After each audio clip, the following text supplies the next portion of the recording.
Hello viewers, আসসালামু আলাইকুম। আশা করি সবাই ভালো আছেন। আজকে আমরা দেখব অটোক্যাড থেকে কিভাবে প্রিন্ট করতে হয়। আপনারা দেখতে পাচ্ছেন স্ক্রিনে আমার অটোক্যাডে একটা প্ল্যান রেডি করা আছে। সো এখন আমি এই ফাইলটা প্রিন্ট করব কিভাবে অথবা পিডিএফ করব কিভাবে, কারণ অটোক্যাড সফটওয়্যারটা সবার কাছে অ্যাভেলেবেল না। সো আমার কাজটা যদি আমি কাউকে প্রেজেন্ট করতে চাই তাহলে অবশ্যই আমাকে প্রিন্ট করেই দিতে হবে অথবা পিডিএফ করে দিতে হবে। তো চলুন দেখে নিই। তো প্রিন্ট করার জন্য আমরা এখানে স্ক্রিন থেকে প্রিন্ট আইকনেও ক্লিক করতে পারি অথবা কন্ট্রোল পিও ক্লিক করতে পারি। কন্ট্রোল পি চাপ দিলাম, দেখতে পাচ্ছেন একটা ডায়লগ বক্স চলে এসেছে। অথবা আমরা এখানে আইকন থেকেও প্রিন্ট আইকন থেকেও ক্লিক করলেও সেম জিনিসটা চলে আসবে। তো এখানে কোথায় কি করব, এখানে আমাদের কিছুই করতে হবে না। এখানে প্লটার অথবা প্রিন্টার, অটোক্যাডের ক্ষেত্রে আমরা প্লটার ইউজ করি, অনেক সময় প্রিন্টারও ইউজ করি, যার কারণে দুইটা সিম্বলই দেয়া আছে। তো এখানে আমরা জাস্ট মেশিনটা সিলেক্ট করব। এখানে আমার পিসির সাথে যে প্রিন্টারটা কানেক্টেড থাকবে এখানে সেই প্রিন্টারটা শো করবে। তো আমার এখানে কোনো প্রিন্টার কানেক্টেড নাই, যার কারণে শো করতেছে না। তো আমরা পিডিএফ করব, একই সিস্টেম। জাস্ট পিডিএফ করার জন্য আমরা এখানে Microsoft print to PDF, Autodesk PDF, high quality print PCT, এটা অথবা আরও অপশন আছে, যে কোনো একটা দিতে পারি। অথবা যদি আমাদের মেশিন থাকে প্রিন্টার সেখানে আমরা দিতে পারি। তো আমরা সবসময় AutoCAD PDF high quality print এই অপশন মেশিনটা সিলেক্ট করব। ওকে, দেন আমরা এখানে দেয়া আছে পেপার সাইজ। পেপার সাইজে আমরা পেপার সাইজ সিলেক্ট করব। পেপার সাইজ আমরা সাধারণত A3 A4 প্রিন্ট দিই। তো আমরা A3 এর জন্য এখানে দেখতে পাচ্ছেন ISO আমরা ইউজ করব ANSI full bladed A3 ISO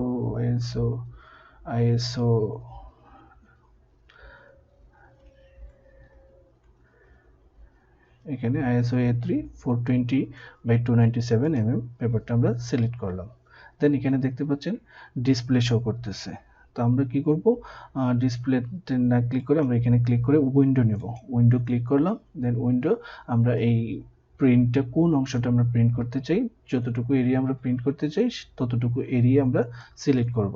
say for example আমরা এই পয়েন্ট থেকে এই পয়েন্ট পর্যন্ত প্রিন্ট করব। ওকে, তারপর এখানে দেখতে পাচ্ছেন ফিট টু পেপার, এখানে স্কেল দেয়া আছে। আমরা প্রিন্টটা কি স্কেলে করতে চাই নাকি আমাদের যে পেপার আছে পেপার সাইজে করতে চাই, সেই অনুযায়ী যদি আমরা স্কেলে করতে চাই আমরা এখানে কাস্টমে যে এখানে বিভিন্ন স্কেল দেয়া আছে, আমরা যে স্কেলে প্রিন্ট করতে চাই সেই স্কেলও দিতে পারি। অথবা আমি যদি ফিট টু পেপারে করতে চাই যে আমার ফুল পেপার অনুযায়ী আসবে, তাহলে আমরা ফিট টু পেপার দিতে পারি। পেপারের যদি এটা সেন্টারে চান ড্রয়িংটা, তাহলে আমরা সেন্টার প্লট দেব। সেন্টার প্লট দিলে পেপার টু ড্রয়িংটা আমার সেন্টারে থাকবে। তারপর এখানে আরও কিছু অপশন আছে, আপনারা দেখতে পাচ্ছেন প্লট ট্রান্সপারেন্সি। এটা হচ্ছে কি আপনাদের যদি কোনো ট্রান্সপারেন্ট কালার থাকে ড্রয়িংয়ে তাহলে এটা দিবেন যাতে ট্রান্সপারেন্ট প্রিন্ট আসে।